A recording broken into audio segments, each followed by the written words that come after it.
بسم اللہ الرحمن الرحیم۔ دین و اسلام چینل کے ناظرین، السلام علیکم ورحمۃ اللہ وبرکاتہ۔ صحیح بخاری کی حدیث نمبر 511 ہے۔ ان کے سامنے ذکر ہوا کہ نماز کو کیا چیزیں توڑ دیتی ہیں۔ لوگوں نے کہا کہ کتا، گدھا اور عورت بھی نماز کو توڑ دیتی ہے جب سامنے آ جائے۔ حضرت عائشہ صدیقہ رضی اللہ تعالیٰ عنہ نے فرمایا کہ تم نے ہمیں کتوں کے برابر بنا دیا، حالانکہ میں جانتی ہوں کہ نبی کریم صلی اللہ علیہ وسلم نماز پڑھ رہے تھے۔ میں آپ کے اور آپ کے قبلے کے درمیان سامنے چارپائی پر لیٹی ہوئی تھی۔ مجھے ضرورت پیش آتی تھی اور یہ بھی اچھا نہیں معلوم ہوتا تھا کہ خود کو آپ کے سامنے کر دوں، اس لیے میں آہستہ سے نکل آتی تھی۔ آمش نے ابراہیم سے، انہوں نے اسود سے، انہوں نے حضرت عائشہ رضی اللہ تعالیٰ عنہا سے اسی طرح یہ حدیث بیان کی ہے۔ اسی طرح صحیح بخاری کی حدیث نمبر 512 ہے۔ نبی کریم صلی اللہ علیہ وسلم نماز پڑھتے رہتے اور میں آپ صلی اللہ علیہ وسلم کے سامنے بچھونے پر آڑی سوتی ہوئی پڑی ہوتی۔ جب آپ وتر پڑھنا چاہتے تو مجھے بھی جگا دیتے اور میں بھی وتر پڑھ لیتی تھی۔ اسی طرح صحیح بخاری کی حدیث نمبر 513 ہے۔ آپ رضی اللہ تعالیٰ عنہ نے فرمایا، میں رسول اللہ صلی اللہ علیہ وسلم کے سامنے سو جایا کرتی تھی، پھر پاؤں آپ صلی اللہ علیہ وسلم کے سامنے پھیلے ہوئے ہوتے۔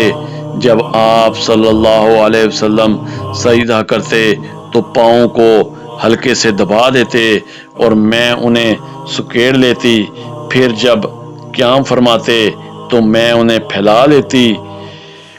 اس زمانے میں گھروں کے اندر چراغ نہیں ہوتے تھے۔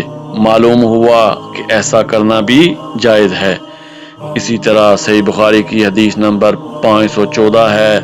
ان کے سامنے ان چیزوں کا ذکر ہوا جو نماز کو توڑ دیتی ہیں، یعنی کتا، گدھا اور عورت۔ اس پر حضرت عائشہ رضی اللہ تعالیٰ عنہ نے فرمایا کہ تم لوگوں نے ہمیں گدھوں اور کتوں کے برابر کر دیا، حالانکہ خود نبی کریم صلی اللہ علیہ وسلم اس طرح نماز پڑھتے تھے کہ میں چارپائی پر آپ صلی اللہ علیہ وسلم کے اور قبلے کے بیچ میں لیٹی رہتی تھی۔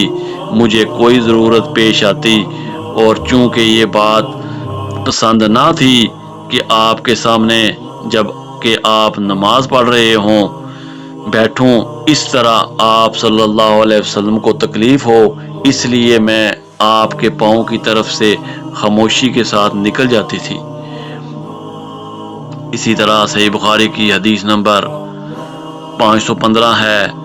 کیا نماز کو کوئی چیز توڑ دیتی ہے؟ تو انہوں نے فرمایا کہ نہیں، اسے کوئی چیز نہیں توڑتی، کیونکہ مجھے عروہ بن زبیر رضی اللہ تعالیٰ عنہ نے خبر دی ہے کہ نبی کریم صلی اللہ علیہ وسلم کی زوجہ مطہرہ حضرت عائشہ رضی اللہ تعالیٰ عنہ نے فرمایا کہ نبی کریم صلی اللہ علیہ وسلم کھڑے ہو کر رات کو نماز پڑھتے اور میں آپ صلی اللہ علیہ وسلم کے سامنے آپ کے اور قبلہ کے درمیان عرض میں بستر پر لیٹی رہتی تھی۔ اسی طرح صحیح بخاری کی حدیث نمبر 516 ہے۔ رسول اللہ صلی اللہ علیہ وسلم امامہ بنت زینب بنت رسول اللہ صلی اللہ علیہ وسلم کو بعض اوقات نماز پڑھتے وقت اٹھائے ہوئے ہوتے تھے۔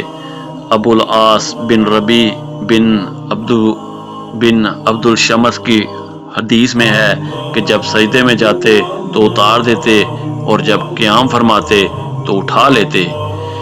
اسی طرح صحیح بخاری کی حدیث نمبر 517 ہے۔ میرا بستر نبی کریم صلی اللہ علیہ وسلم کے مصلے کے برابر میں ہوتا تھا اور بعض دفعہ آپ صلی اللہ علیہ وسلم کا کپڑا نماز پڑھتے میں میرے اوپر آ جاتا اور میں اپنے بستر پر ہی ہوتی تھی۔ یہ حضرت عائشہ صدیقہ رضی اللہ تعالیٰ عنہ بیان فرما رہی ہیں۔ اسی طرح صحیح بخاری کی حدیث نمبر 518 ہے، نبی کریم صلی اللہ علیہ وسلم نماز پڑھتے ہوئے اور میں آپ صلی اللہ علیہ وسلم کے برابر میں سوتی رہتی۔ جب آپ صلی اللہ علیہ وسلم سجدے میں جاتے تو آپ کا کپڑا مجھے چھو جاتا، حالانکہ میں حائضہ ہوتی تھی۔ اسی طرح صحیح بخاری کی حدیث نمبر 519 ہے، تم نے برا کیا، ہم کو کتوں اور گدھوں کے حکم میں کر دیا۔ خود نبی کریم صلی اللہ علیہ وسلم نماز پڑھ رہے تھے، میں آپ کے سامنے لیٹی ہوئی تھی، جب سجدہ کرنا چاہتے تو میرے پاؤں کو چھو دیتے اور میں انہیں سکیڑ لیتی تھی۔ اسی طرح صحیح بخاری کی حدیث نمبر 520 ہے، رسول اللہ صلی اللہ علیہ وسلم کعبے کے پاس کھڑے نماز پڑھ رہے تھے، قریش اپنی مجلس میں قریب ہی بیٹھے ہوئے تھے۔ اتنے میں ان میں سے ایک قریشی بولا، اس ریاکار کو نہیں دیکھتے؟ کیا کوئی ہے جو فلاں قبیلے کے ذبح کیے ہوئے اونٹ کا گوبر، خون اور اوجری اٹھا لائے، پھر یہاں انتظار کرے جب یہ آن حضور صلی اللہ علیہ وسلم سجدے میں جائیں تو گردن پر رکھ دے؟ چنانچہ اس کام کو انجام دینے کے لیے ان میں سے سب سے زیادہ بدبخت شخص اٹھا، اور جب آپ صلی اللہ علیہ وسلم سجدے میں گئے تو اس نے آپ صلی اللہ علیہ وسلم کی گردن مبارک پر یہ غلاظتیں ڈال دیں۔ آن حضور صلی اللہ علیہ وسلم سجدے ہی کی حالت میں سر رکھے رہے۔ مشرکین یہ دیکھ کر ہنسے اور مارے ہنسی کے ایک دوسرے پر لوٹ پوٹ ہونے لگے۔ ایک شخص غالباً ابن مسعود رضی اللہ تعالیٰ عنہ حضرت فاطمہ رضی اللہ تعالیٰ عنہ کے پاس آئے۔ وہ ابھی بچہ تھیں۔ آپ رضی اللہ تعالیٰ عنہ دوڑتی ہوئی آئیں۔ حضور صلی اللہ علیہ وسلم اب بھی سجدے ہی میں تھے۔ پھر حضرت فاطمہ رضی اللہ تعالیٰ عنہ نے ان غلاظتوں کو آپ صلی اللہ علیہ وسلم کے اوپر سے ہٹایا اور مشرکین کو برا بھلا کہا۔ آن حضور صلی اللہ علیہ وسلم نے نماز پوری کر کے فرمایا، یا اللہ قریش پر عذاب نازل کر، یا اللہ قریش پر عذاب نازل کر، یا اللہ قریش پر عذاب نازل کر۔ پھر نام لے کر کہا، خدایا عمرو بن ہشام، عتبہ بن ربیع، شیبہ بن ربیع، ولید بن عتبہ، امیہ بن خلف، عقبہ بن ابی معیط اور عمارہ ابن ولید کو ہلاک کر۔ عبداللہ بن مسعود رضی اللہ تعالیٰ عنہ نے کہا، خدا کی قسم میں نے ان سب کو بدر کی لڑائی میں مقتول پایا۔ پھر انہیں گھسیٹ کر بدر کے کنویں میں پھینک دیا گیا۔ اس کے بعد رسول اللہ صلی اللہ علیہ وسلم نے فرمایا کہ کنویں والے خدا کی رحمت سے دور کر دیے گئے۔